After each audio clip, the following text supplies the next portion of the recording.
that is, swimming pools, movie stars. The Beverly Hillbillies.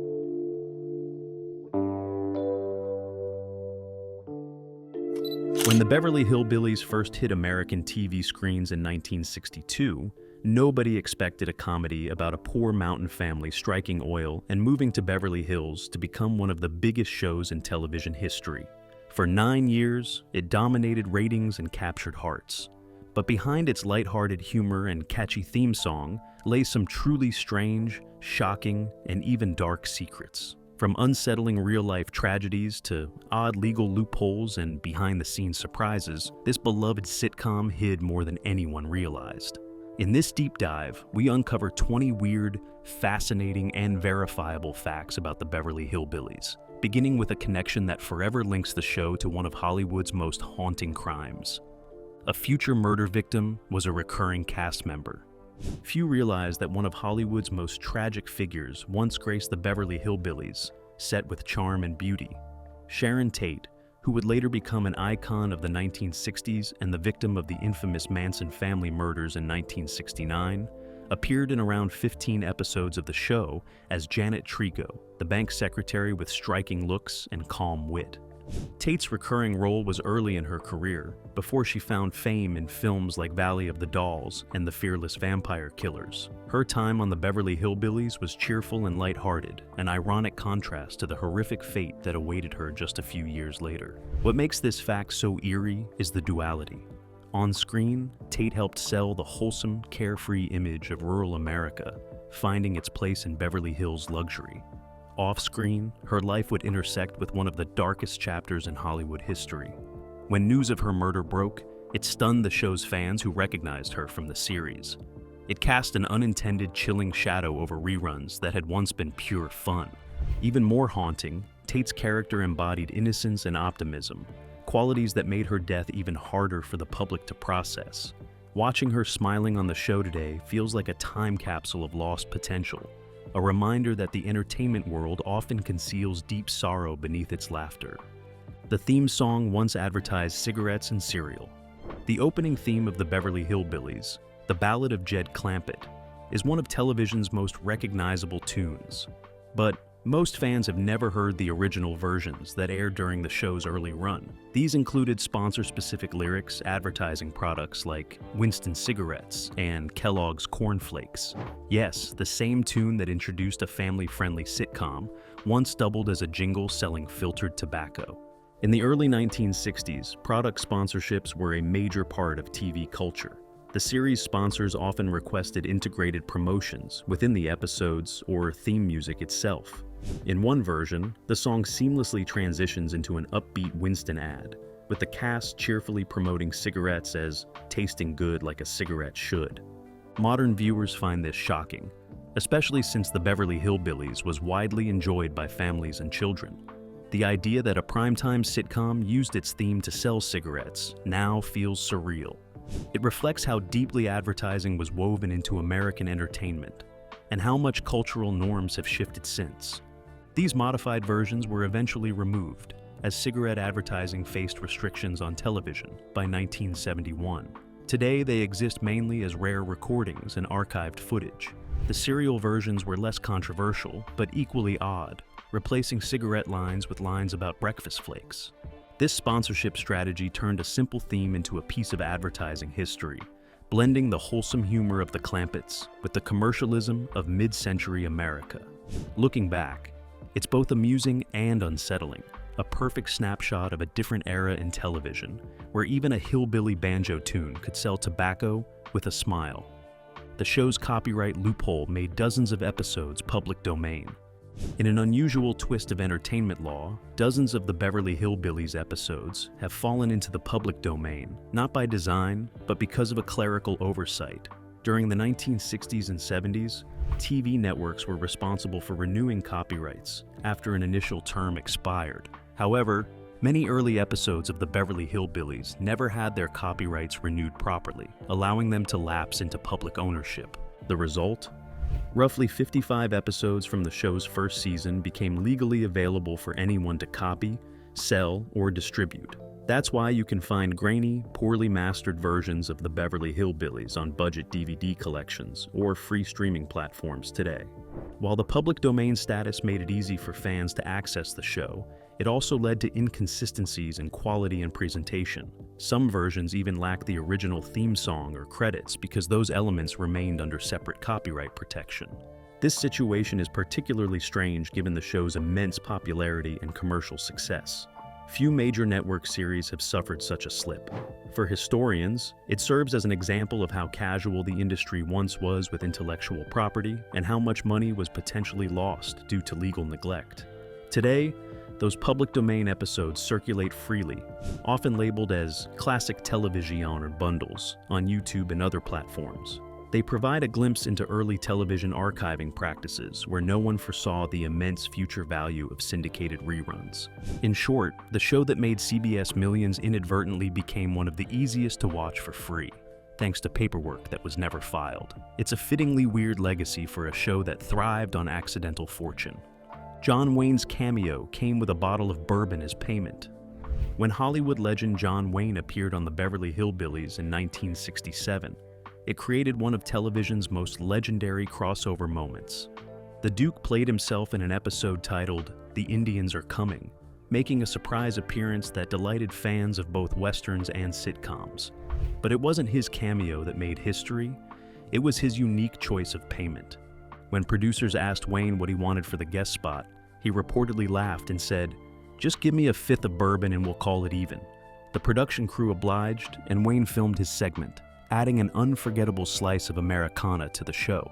At the time, the Beverly Hillbillies was at the height of its popularity, and securing a guest appearance from one of Hollywood's most respected actors was a major coup. Wayne's relaxed attitude and humor made the episode even more memorable. This anecdote perfectly encapsulates the laid-back charm of mid-century television, an era before multi-million-dollar guest contracts. The fact that one of cinema's biggest stars accepted whiskey as payment shows how informal yet endearing Hollywood relationships could be during television's golden age. Fans still discuss this moment decades later, and it remains one of the show's proudest and strangest behind-the-scenes tales. Wayne's cameo brought together two vastly different worlds: the serious masculinity of the Western frontier and the comedic absurdity of the Clampett's Beverly Hills adventures. And in a sense, it was a symbolic handoff from the cowboy heroes who defined early Hollywood to the television icons who would soon dominate American culture. Critics despised the show, but audiences made it a phenomenon. When the Beverly Hillbillies debuted on CBS in September 1962, critics were merciless. The New York Times dismissed it as strained and unfunny. Variety called it a painful experience. Media reviewers couldn't fathom how a show about rural hillbillies, adjusting to Beverly Hills life, could appeal to anyone beyond small-town America. But the critics were spectacularly wrong. Within 3 weeks, the show skyrocketed to the #1 spot in national ratings, an almost unheard-of feat at the time. It held that position for 2 consecutive years and remained in the top 20 for much of its 9-season run. The disconnect between the press and the public revealed a deeper cultural divide. City critics viewed the show as lowbrow and unsophisticated, but ordinary Americans saw something endearing in the Clampett's simple honesty and bewildered charm as they navigated high society. It was a satire that, intentionally or not, turned class commentary into comedy gold. Creator Paul Henning understood something the critics didn't, that people loved seeing decency and naivety triumph over pretension. The show's humor wasn't about mocking rural life, it was about celebrating common sense in a world gone materialistic. The phenomenon became a pop culture case study. The Beverly Hillbillies drew more than 60 million viewers at its peak, more than half of America's television-owning households. Despite elite ridicule, it became a symbol of how underestimated middle America's tastes were. In hindsight, the show's success over its critics illustrates one of the biggest ironies in TV history. The so-called silliest sitcom of its time turned out to be one of the most enduring. The mansion exterior became one of the most expensive homes in U.S. history. The sprawling mansion that served as the Clampett's new Beverly Hills home wasn't just a set, it was a real place, and one of the most luxurious properties in Los Angeles. Known as the Chartwell Mansion, This palatial estate in Bel Air became an icon of wealth and excess thanks to the Beverly Hillbillies. Built in 1933 by architect Sumner Spaulding, the French chateau-style home was originally owned by Arnold Kirkby, a millionaire hotel magnate. Decades later, its fame would extend far beyond television. In 2019, the Chartwell Mansion sold for around $150 million, making it one of the most expensive home sales in U.S. history. The estate sits on more than 10 acres, with manicured gardens, a ballroom, a wine cellar, and even a secret tunnel connecting parts of the property.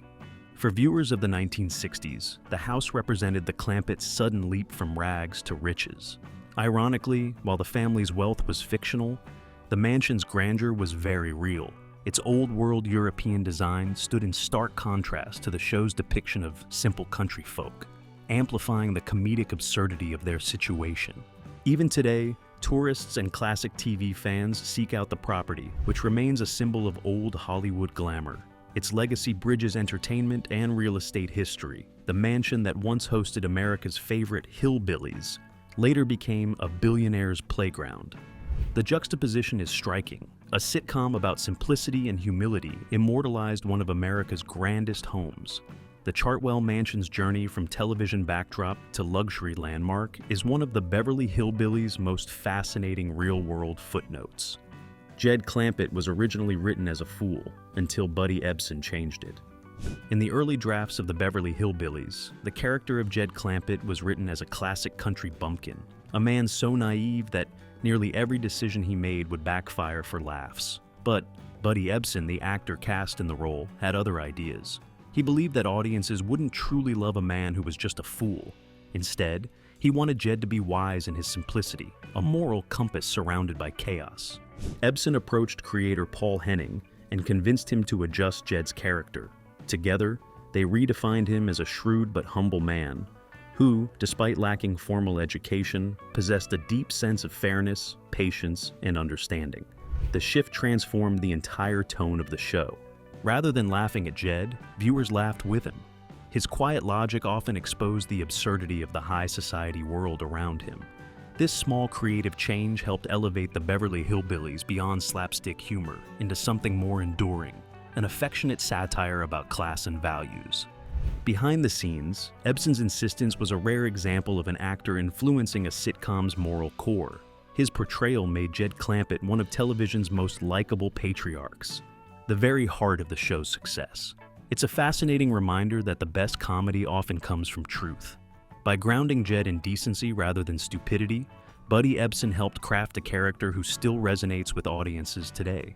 Proof that authenticity, even in a hillbilly comedy, always wins.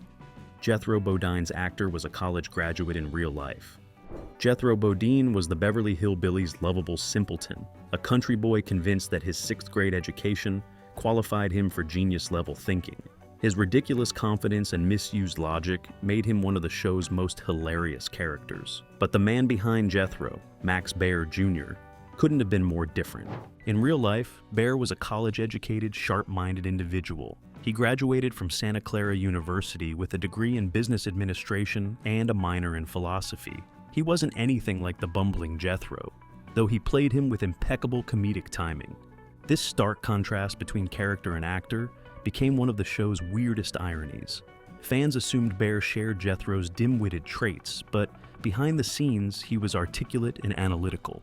In interviews, Baer often laughed about how hard it was to convince casting directors that he wasn't actually a fool after the series ended. His portrayal was so convincing that it typecast him for years. Despite trying to branch into writing, producing, and directing, Hollywood continued to see him as Jethro. Yet, Baer made peace with it. He even later invested in a project to build a Beverly Hillbillies-themed casino, proving he was every bit the clever businessman Jethro only dreamed of being. This real-life inversion between actor and role shows just how deeply the Beverly Hillbillies blurred fiction and reality for its stars. Baer might have played the fool, but in life, he was anything but. The show was canceled in the Great Rural Purge of 1971. By the early 1970s, the Beverly Hillbillies still had a loyal audience. But CBS had other plans. The network wanted to shift its image toward urban, youth-focused programming. Executives felt that rural-themed shows no longer appealed to the modern American viewer. So, in a sweeping and infamous move, CBS canceled the Beverly Hillbillies, alongside Green Acres, Mayberry RFD, and Hee Haw, in what became known as the Rural Purge. The irony was bitter. The Beverly Hillbillies had once been the network's crown jewel, drawing massive ratings and defining its identity. Yet, in an era of social change and growing city culture, executives saw it as out of step with the times. The Rural Purge became one of television's most talked-about transitions. Critics and historians later noted that it marked the end of wholesome, country-style programming and ushered in edgier, socially conscious shows like All in the Family and The Mary Tyler Moore Show. Fans, however, didn't agree with the decision. They flooded CBS with letters protesting the cancellations, accusing the network of turning its back on traditional American values. In hindsight, the Purge revealed a larger cultural shift, how television began catering more to advertisers' desired demographics than to its audience's loyalty. The Beverly Hillbillies had united millions of families across backgrounds, but its rural charm couldn't survive changing corporate priorities. Thus, the Clampetts story ended not because people stopped watching, but because television itself changed around them. The theme song became a Billboard hit. The Ballad of Jed Clampett wasn't just a catchy TV tune, it was a chart-topping single. Written by Paul Henning, the show's creator, and performed by bluegrass legends Lester Flatt and Earl Scruggs, the song became an instant hit. It climbed to #1 on Billboard's Hot Country chart, and even cracked the top 40 on the Hot 100, peaking at number 44 in 1963. This was a groundbreaking achievement. No other TV theme song had ever reached such heights on the music charts at the time. Its mix of twangy banjos and playful lyrics perfectly captured the spirit of the show, making it a cultural phenomenon beyond television. Fans who had never listened to bluegrass before were suddenly humming along. Radio stations across America played it daily, introducing mainstream audiences to the sounds of rural music in a way that hadn't happened before. For many Americans, the Ballad of Jed Clampett was their first exposure to bluegrass, and it stuck. The song's success also boosted the popularity of its performers, Flatt and Scruggs, whose careers soared as a result. Their appearances on the Beverly Hillbillies helped solidify their reputation as country legends. What began as a theme for a sitcom turned into a musical milestone, symbolizing how a comedy about hillbillies managed to influence American pop culture far beyond television. The next time you hear that opening line, come and listen to a story about a man named Jed. Remember that it wasn't just TV magic, it was a hit record too. A Beverly Hillbillies casino almost happened. In one of the strangest post-sitcom stories ever, actor Max Baer Jr., who played Jethro Bodine, set out decades later to build the Beverly Hillbillies-themed casinos and hotels. After acquiring the show's licensing rights from CBS, Baer Jr. envisioned a sprawling entertainment complex in Nevada, complete with a 200-foot oil derrick, a replica of the Clampetts' truck, and themed attractions like Granny's Shotgun Wedding Chapel. He believed nostalgia could become big business, merging the beloved series with Vegas-style tourism. For years, Baer Jr. pursued investors and fought zoning battles in Reno and Carson City. Despite media buzz, the plan never materialized. City councils and environmental concerns blocked construction. While the casino was never built, its concept stands as a bizarre tribute to the enduring cultural power of the Beverly Hillbillies.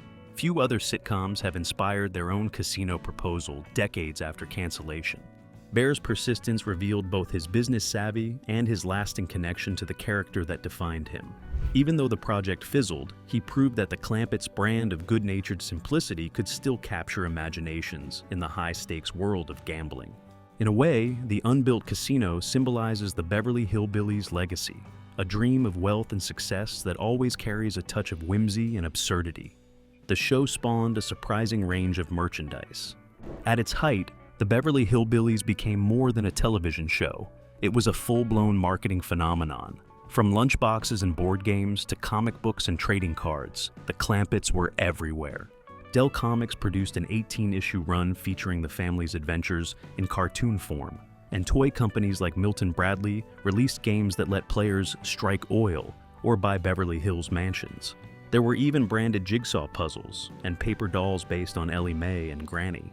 This early merchandising boom revealed just how deeply the Beverly Hillbillies had seeped into American culture. The characters' rural charm translated into collectible nostalgia for fans of all ages.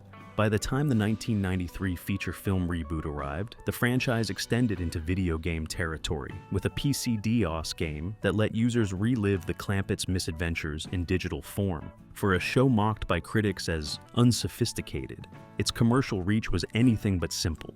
Decades before modern cross-media franchises became the norm, the Beverly Hillbillies demonstrated how television could drive consumer culture. These relics now fetch surprising prices among collectors, turning once cheap novelty items into rare pop culture artifacts. They stand as proof that sometimes the most underestimated shows end up leaving the deepest footprint. Real bluegrass legends appeared as themselves. The infectious twang of the Beverly Hillbillies theme wasn't the only musical mark the show made. Legendary bluegrass duo Lester Flatt and Earl Scruggs, who performed The Ballad of Jed Clampett, also guest-starred on multiple episodes, appearing as themselves. Their on-screen cameos gave national audiences a face to the music they were already humming every week. It was one of the first times bluegrass musicians gained primetime exposure, helping the genre reach new listeners far beyond its southern roots. Flatt and Scruggs brought authenticity to the show's soundscape. Their banjo and guitar interplay mirrored the Clampetts' cheerful spirit, while grounding the comedy in real Appalachian culture. Paul Henning, the show's creator, saw this fusion of genuine folk music and sitcom storytelling as a way to celebrate rural America rather than mock it. The partnership paid off. Record sales for the duo soared, and bluegrass experienced a short-lived revival during the show's peak years. Fans who discovered them through the Beverly Hillbillies followed their music long after the sitcom ended. This collaboration stands as one of television's most underrated cultural exchanges, where fictional hillbillies helped real musicians bring their art to mainstream America. The Clampetts' truck became a museum exhibit. One of television's most recognizable vehicles, the Clampetts' rickety old truck, wasn't just a prop. It was a heavily modified 1921 Oldsmobile Model 37 that actually ran. After filming ended, it didn't vanish into a backlot. Instead, it found a new home in a museum. Today, the original Clampett truck is proudly displayed at the Ralph Foster Museum in Point Lookout, Missouri, on the campus of the College of the Ozarks. The museum, dedicated to preserving American history and culture, treats the vehicle as a piece of pop culture heritage. Fans visiting the museum can see the same truck that Jed, Granny, Ellie Mae, and Jethro rode to California, complete with its makeshift furniture and wooden attachments. It's both funny and strangely moving to stand before the machine that carried a fictional family from poverty to prosperity. The fact that a sitcom prop now rests beside historic artifacts highlights how deeply the Beverly Hillbillies embedded itself into American identity. What began as a comedic exaggeration of hillbilly life became a nostalgic emblem worthy of preservation. Even decades later, that rickety truck still represents the dream that made America laugh, the idea that with a little luck and a lot of heart, anyone could strike oil. The Clampett family's wild backstory was full of absurdities. Behind the laughs, the Beverly Hillbillies writers invented a bizarre and exaggerated genealogy for the Clampett clan. According to show lore, Jed's grandfather was 98 when he married an 18-year-old. Other relatives were mentioned with impossible histories, feuding cousins, long-lost mountain families, and stories that blurred myth with memory. These strange family facts appeared sporadically throughout the series, adding layers of absurd humor. The writers treated the Clampetts' past as elastic, expanding or contradicting it whenever the joke required. Granny once mentioned an ancestor who fought in the Civil War, armed only with a skillet, while Jethro proudly claimed descent from a line of scientific geniuses who accidentally blew up their own barns. These embellishments gave the Beverly Hillbillies a folktale quality, transforming the Clampetts from mere characters into larger-than-life archetypes. Their tall tales echoed the oral traditions of real Appalachian storytelling, where exaggeration was part of the fun. Through this humor, the show celebrated rural identity rather than mocking it. By making the family's roots comically impossible, it suggested that greatness or ridiculousness can come from anywhere. Even today, fans debate which of the Clampetts' ancestral claims were canon. The truth is, the writers never cared for consistency. What mattered was the laughter those outrageous stories inspired. Ellie Mae Clampett's character was both a tomboy and a pinup. Ellie Mae Clampett, played by Donna Douglas, was an unusual television creation for her time. She was strong, athletic, and independent, often wrestling men or wrestling critters with equal ease. Yet, she was also portrayed as a beauty icon, complete with perfect hair and charm. This odd balance between tomboy toughness and classic femininity made her stand out. Douglas herself embodied that duality. Off-screen, she was a devout Christian and former beauty queen who preferred quiet living to Hollywood glamour. Yet, fans adored her combination of country innocence and pin-up appeal. It reflected America's evolving image of womanhood in the 1960s, capable, confident, but still idealized. Ellie Mae's love of animals, often seen cuddling raccoons or baby bears, became her defining trait. Behind the scenes, Douglas handled many of those creatures herself, further proving she was no ordinary sitcom actress. Her character helped redefine what it meant to be both beautiful and bold on television, long before feminism reshaped TV roles for women. The episodes became public domain, but the theme song didn't. Here's a quirky legal twist. Dozens of Beverly Hillbillies episodes entered the public domain, but the show's famous theme song did not. When copyright renewals were mishandled, much of the first season lost protection, making the episodes free for anyone to use. However, The Ballad of Jed Clampett, written by Paul Henning and performed by Flatt and Scruggs, remained protected under separate copyright law. That meant anyone could distribute episodes, but not with the original music intact. As a result, countless cheap DVD releases replaced the theme with generic banjo tunes to avoid legal issues. The mismatch confused viewers, who wondered why their favorite opening song was missing. This odd separation highlights how differently various creative elements were registered and managed in early television. It's one of the rare instances where a show's body of work became public, while its signature sound remained off-limits. Even today, the legal quirk makes the Beverly Hillbillies a fascinating case study in intellectual property history. Writers made the Clampetts smart in their own way. One secret behind the Beverly Hillbillies' success was that its writers never portrayed the Clampetts as complete fools. While city folk ridiculed them, Jed, Granny, Ellie Mae, and Jethro often displayed more wisdom than their sophisticated neighbors. This subtle inversion of stereotypes gave the show moral depth beneath the comedy. Jed's calm logic frequently exposed the greed or vanity of the Beverly Hills elite, while Granny's homespun remedies, though ridiculous, were rooted in real Appalachian folk medicine. Even Jethro's misplaced confidence reflected the show's larger theme, that innocence and optimism could thrive where cynicism failed. Creator Paul Henning intentionally wrote the Clampetts as good-hearted people overwhelmed by wealth, not corrupted by it. Their simple values highlighted what society often overlooks: integrity, family, and common sense. That nuance turned what could have been an empty caricature into an enduring cultural satire. The Clampetts weren't stupid, they were pure, and that's what made them timeless. The show about hillbillies used a French chateau as their mansion. It's ironic that a show mocking Beverly Hills excess filmed its Clampett mansion scenes at one of the most luxurious estates in the city. The Chartwell Mansion, with its limestone facade and manicured terraces, wasn't a rustic mansion. It was modeled after an 18th century French chateau. The real mansion's ornate style contrasted sharply with the simplicity of the Clampetts, heightening the show's visual humor. Viewers saw Granny cooking possum stew in marble kitchens, and Jed lounging under crystal chandeliers. The contrast made the show's satire even sharper, rural humility colliding with European grandeur. The estate later appeared in commercials, films, and magazines, but it remains best known as the Beverly Hillbillies' home. It's proof of how perfectly the mansion's elegance amplified the Clampetts' absurd new life among the wealthy. Even today, the house remains a pop culture landmark that symbolizes the collision of two worlds, the working class and the elite. The show's legacy still endures worldwide. The Beverly Hillbillies ran for 9 seasons, producing 274 episodes from 1962 to 1971, and remains one of the most syndicated shows in TV history. Its humor, characters, and theme song have been translated into multiple languages and broadcast around the world. Reruns continue to attract nostalgic audiences who see the Clampetts as timeless reflections of simplicity, decency, and humor. The show's blend of innocence and irony inspired later sitcoms like Green Acres, The Simpsons, and even Modern Family, all of which use similar class clash dynamics. The show also helped pioneer the fish out of water formula, still common today. Ordinary people thrown into extraordinary situations.